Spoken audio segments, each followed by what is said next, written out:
Did you know that one of the toughest buffalo soldiers to ever ride across the Wild West wasn't a man at all? Her name in the army books was William Cathay. But the truth was a secret she guarded with her life. Behind the rough uniform, behind the rifle and saber, behind the hard marches and endless battles, she was Cathay Williams, the first African-American woman to enlist in the U.S. Army. A woman who fooled doctors, officers, and fellow soldiers for years, all for the chance to serve, to fight, and to carve her own destiny on the unforgiving frontier. This is not just a tale of survival. This is a story of defiance, of betrayal, and of a legend the Wild West tried to bury, but could never forget. Cathay Williams was born in 1844 near Independence, Missouri. Not with freedom, not with choices.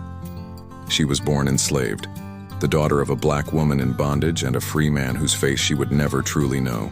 The plantation where she grew up was no stranger to cruelty. Days bled into nights of endless labor. But even as a child, Cathay showed a stubbornness that marked her as different.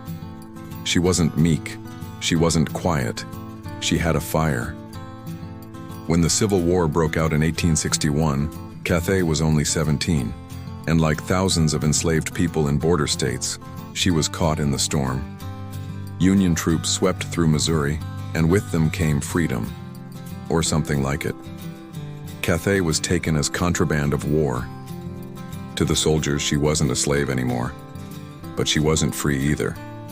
She became an army servant. She worked as a cook, a laundress, a nurse, following regiments as they marched through battlefields littered with corpses and smoke. She saw the Battle of Pea Ridge in Arkansas.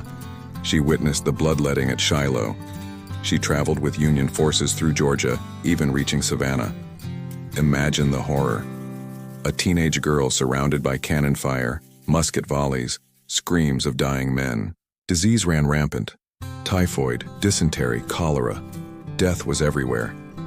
But instead of breaking her, the war hardened her.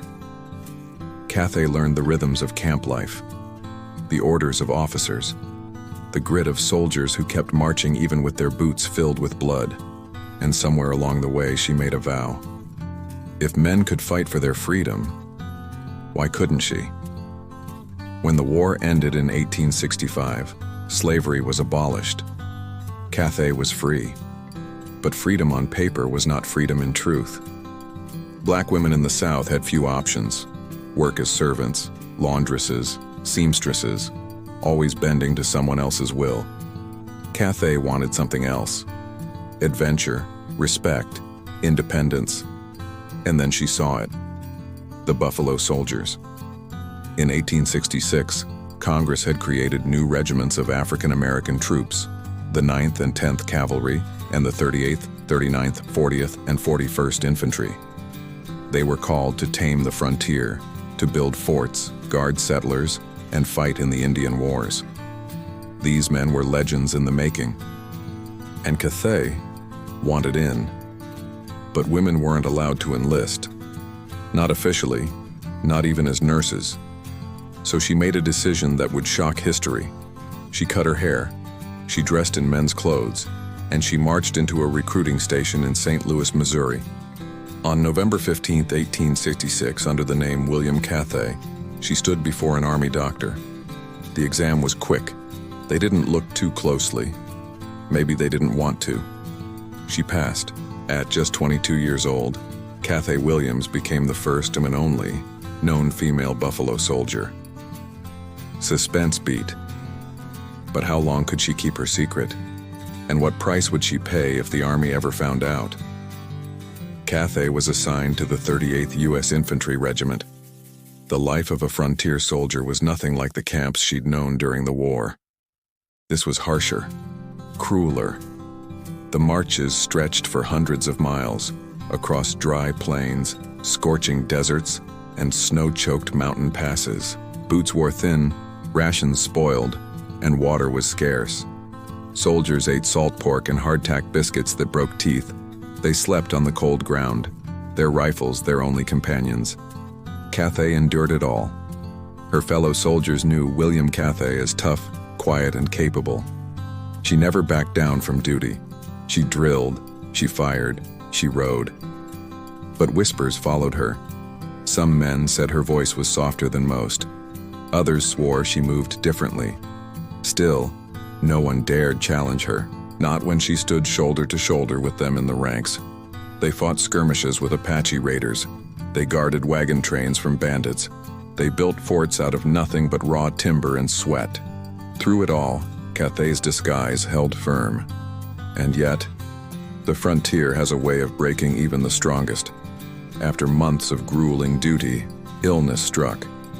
Cathay caught smallpox, a deadly disease that ravaged soldiers in the wilderness. She was hospitalized, fever burning through her body. Here, her secret teetered on the edge. Doctors examined her more closely. Nurses tended to her, but somehow, she kept the truth hidden. When she recovered, she rejoined her regiment. She marched again. She rode again. But the sickness had weakened her, and it wouldn't be the last. Over the next 2 years, she suffered from chronic illnesses, fevers, neuralgia, and lingering pain. Each trip to the infirmary brought greater risk. How long could she cheat discovery? How long could she keep living this double life? In 1868, the truth finally came crashing down. During yet another hospital visit, a doctor uncovered what no one else had dared to see. William Cathay was not who he claimed to be. The Army had no precedent, no rules for this. But regulations were regulations. Cathay Williams was discharged honorably after 2 years of service. No medals, no recognition, no praise for the risks she took. Her sacrifice was erased with a single word in the records: disability. Betrayal, right? The Army had used her, marched her across the frontier, let her fight and suffer. But when her secret came out, they cast her aside like a broken tool. The world thought her story was over. But Cathay wasn't done yet. After the Army, Cathay drifted westward. She worked as a cook, a washerwoman, a seamstress. She lived in Pueblo, Colorado for a time. Later in Trinidad, New Mexico. But she never stopped carrying herself like a soldier. In her 30s, she petitioned the government for a military pension, the same benefit given to other veterans. But the officials denied her. They claimed her service didn't count. She had been discharged for disability.